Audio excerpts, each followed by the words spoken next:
Hello viewers, good morning. আজকে আমি পরিচিত করিয়ে দিচ্ছি এমন একটি পাতার সঙ্গে যে পাতাটি শুধুমাত্র রক্তকে পরিষ্কার নয়, পাশাপাশি আমাদের পেটের বিভিন্ন সমস্যাকেও দূর করে।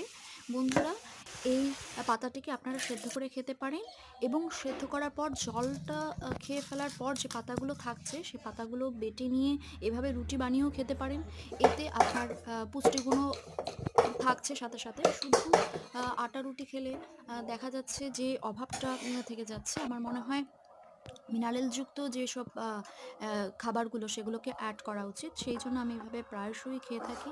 আপনারাও খেতে পারেন, খুব ভালো লাগবে।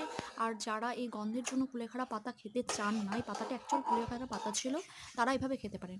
এবার শুধুমাত্র ওই আটা দিয়ে খাবো না বলেই কিছু ম্যাগি বানাচ্ছিলাম, আর এদিকে ডাল চড়িয়ে দিয়েছিলাম, সেগুলোকে সম্বার দিয়ে নিচ্ছি। ম্যাগিটাও যাতে পুষ্টিগুণ সম্পন্ন হয় সেই জন্য ফুলকপি আর টমেটো দিয়ে বানিয়েছি।